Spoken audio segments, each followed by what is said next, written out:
All right, music fans, welcome back. Harmless Dave here, talking about real music in real time for real people just like you and just like me. All right, another loss in the music world, another sad day as we find out that Astro from UB40, some of you may know him as Astro, not the character from the Jetsons. His real name is Terrence Wilson. He was part of UB40 for more than 30 years, and Astro is no more. He passed away after a short illness. And yes, I'm going to go there. Well, now you're just doing this all the time. You're supposed to be talking about real music in real time, and now you're just spouting off conspiracy theories that don't make any sense, and not everything is a conspiracy. So what? He had a short illness, and that's all they give you for information, and now he's no more.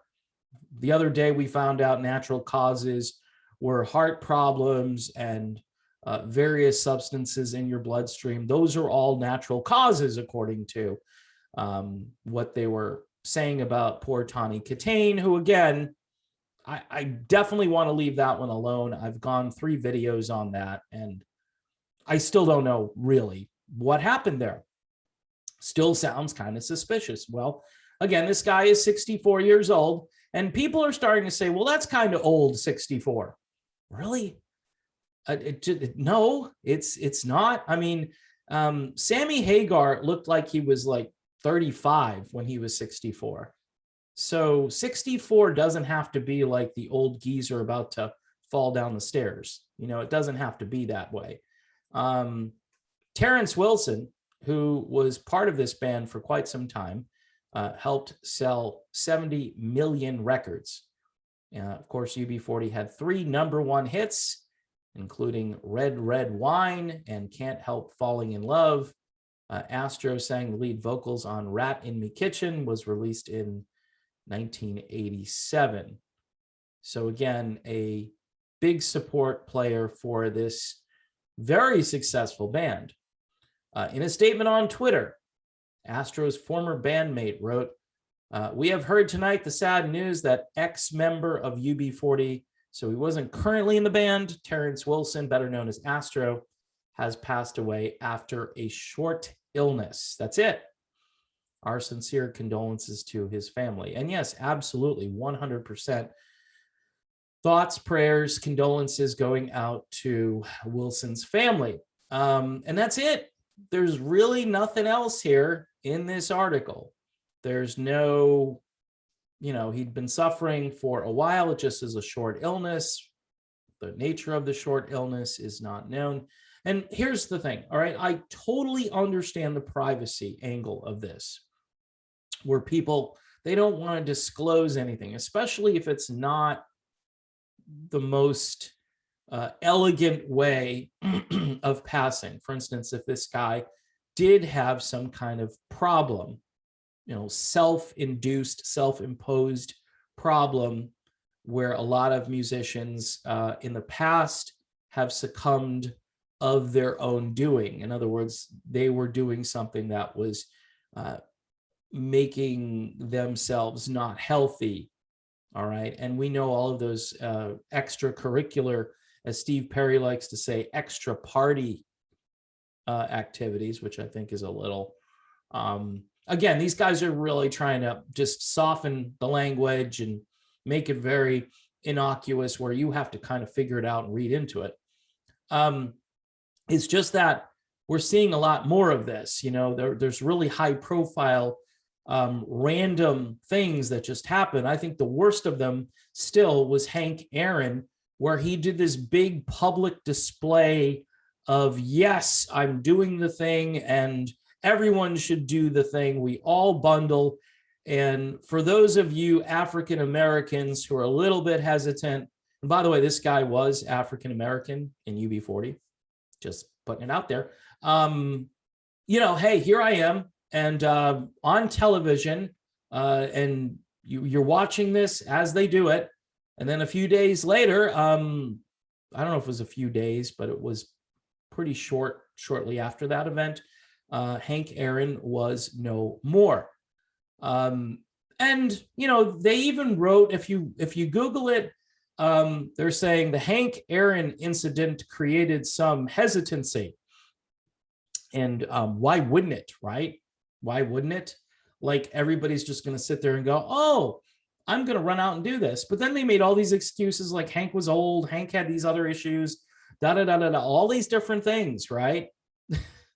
It's okay to do it when you've got this agenda where you can explain it away and you can call it a coincidence.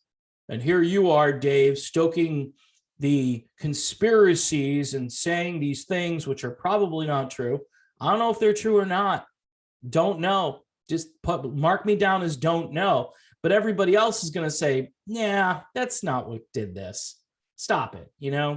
We've got a lot of people, to do the thing to left, and you're out there trying to sell some conspiracy theory about some guy in the band UB40 who hasn't been in the band apparently recently. I mean, what do you care, right? Well, I care because, again, the truth matters, and people need to know one way or another what happened here. The privacy angle, totally understand it. You're going to hear a lot of people say this moving forward, like, well, for their own privacy. And it's a great excuse. It's funny, though, that the privacy will only work after they've passed away.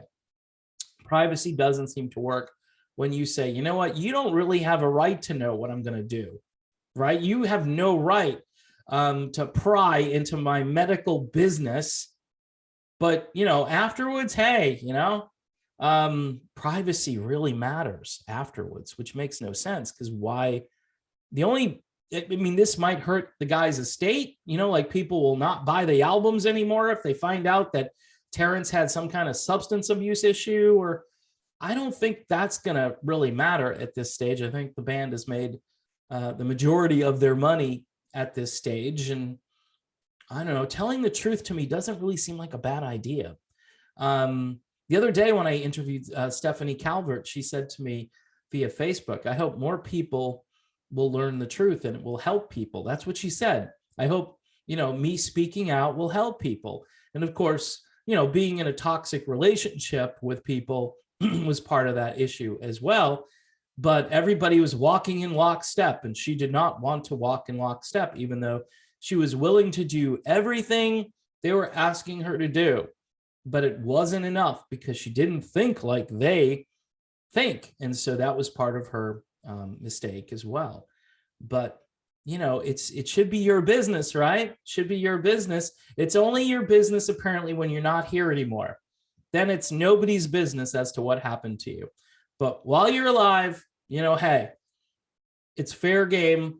We're just gonna do what we're supposed to do, and then if something happens, tough luck. You're not going to know, because that's really important, to not prevent other people from doing the same thing. And what's happening is, it's like, again, you could see the lemmings going over the cliff, but the sad thing is a lot of people don't see the lemmings going over the cliff.